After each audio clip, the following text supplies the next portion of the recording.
Okay, here are the extension solutions for rational exponential radical functions unit mock. So the first problem has a radical and it also has rational exponents, a lot of different things mixed together. So let's see.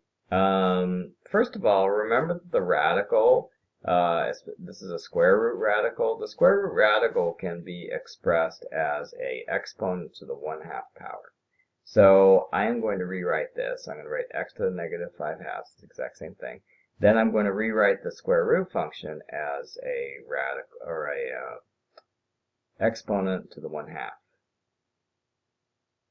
Okay. Then I'm going to rewrite this because I can distribute the exponent of 1/2 to the numerator and the denominator. So I'm going to do that.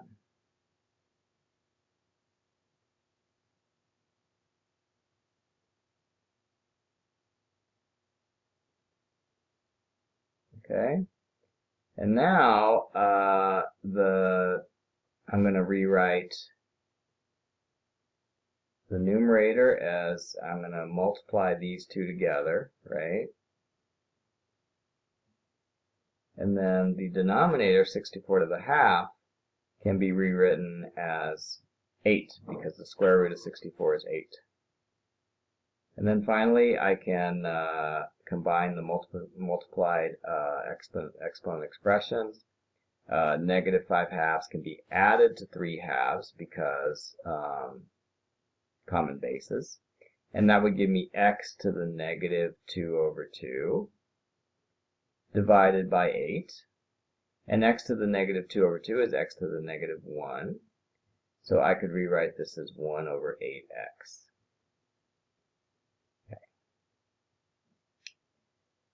Next one, write your answer as an exact expression in simplest form.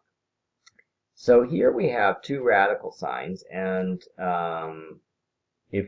if they have any kind of like common factor, we might be able to combine them. If we can factor out a square inside, maybe we can take that out of the radical sign. Let me show you what I mean. So 98 can be broken up into factors. Like 98 is actually equal to 49 times 2, right? Plus square root of 2. So 49 is actually a square. So I could rewrite this as 4 times 7 times 7 times 2 plus square root of 2, right? Now the 7 times 7 can be separated out. So I'm going to put 4 times square root of 7 times 7 times square root of 2 plus square root of 2. Square root of 7 times 7 is obviously 7, right? So 4 times 7 times square root of 2 plus square root of 2. So I have 28 square root of 2 plus 1 square root of 2. Why is this 1 square root of 2? Because if you just have a square root of 2 with nothing in front of it, it's the same thing as 1 square root of 2. So now I can add the coefficients, 29 square root of 2. And that's my answer. Okay, now solve and eliminate any extraneous solutions. Okay, so in this case, I want to get x by itself, which is kind of hard to do because one side has a radical sign, one doesn't, so we can't combine them. First thing we need to do is get rid of the radical sign. Well, happily, the radical sign is all by itself on the left side. So to get rid of the radical sign, all we need to do is square it. So we're going to square it, and we're going to get 3x plus 7 on the left side. And then if we square the right side, put it in parentheses, we are going to get x plus 1 squared. So 3x plus 7 on the left, and then x plus 1 squared, let's expand it. Maybe we can then combine some of the x terms. X squared plus 2x plus 1. Maybe you know that from binomial expansion. And then we're going to subtract 3x from both sides to try to combine these two terms. Subtract 3x, subtract 3x. So we get 7 equals x squared minus x plus 1. Now I'm going to subtract 7 from both sides to try to combine everything on the right side. And so we'll get 0 equals x squared minus x minus 6. The reason why I'm doing that is because if I have a quadratic, I want to get everything I want to get 0 on the left or the right and everything else on the other side. Then I want to see if I can factor it. Well, it turns out, since this is a math book problem, we can factor it. It's going to factor into x minus 3, x plus 2. Okay?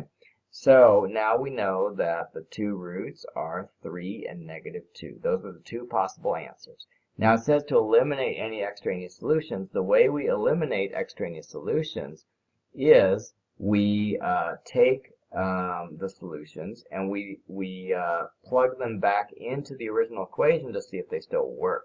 So let's take the 3 first, and then we'll see if it works in the original equation.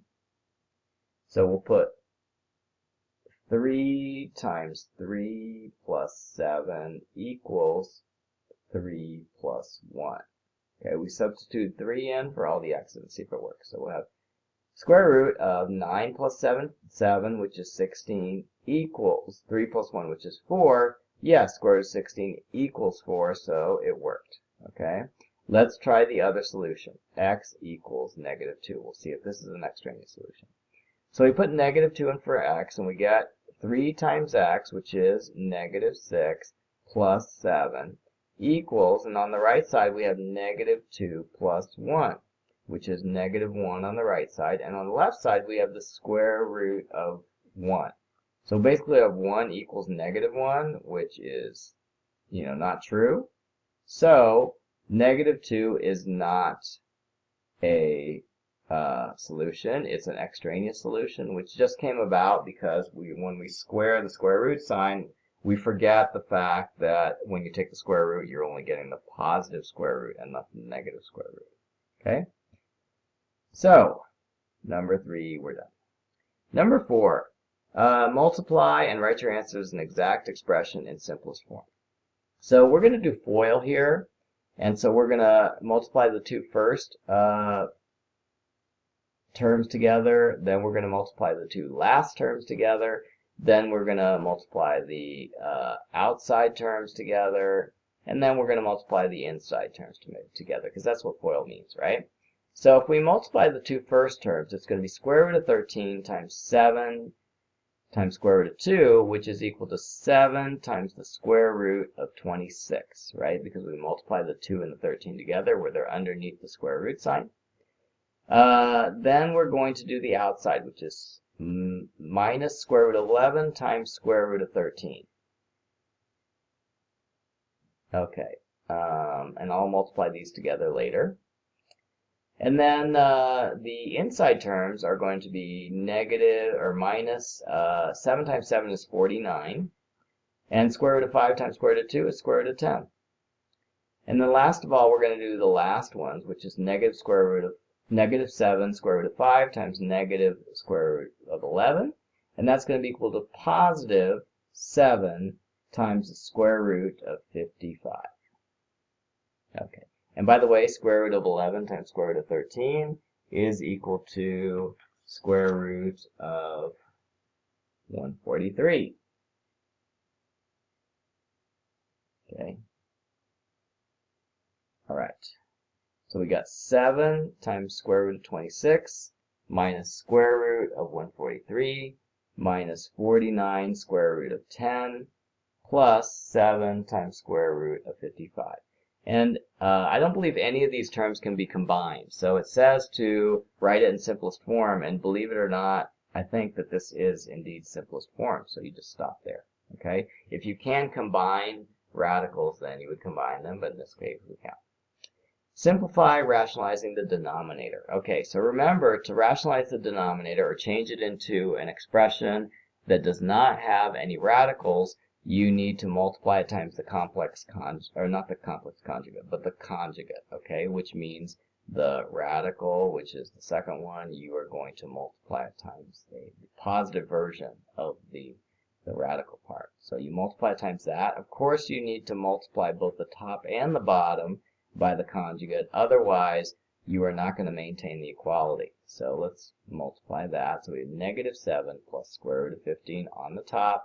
The bottom, we are going to multiply do FOIL, okay? But remember, if you have a plus b times a minus b, and you multiply them together, you don't get any middle terms. The outside and inside multiplications in FOIL cancel each other out, and you're left with a squared minus b squared. Okay? So in this case, a squared is negative 7, right? So it'd be negative 7 squared minus square root of 15 squared, which is equal to 49 minus 15, which is equal to 34. Okay, so the denominator is going to be 34. Then I can simplify the numerator a little bit. I can distribute the 3, so I'm going to get negative 21 plus 3 times the square root of 15 divided by 34. And now I think I'm really done. And that was the last problem.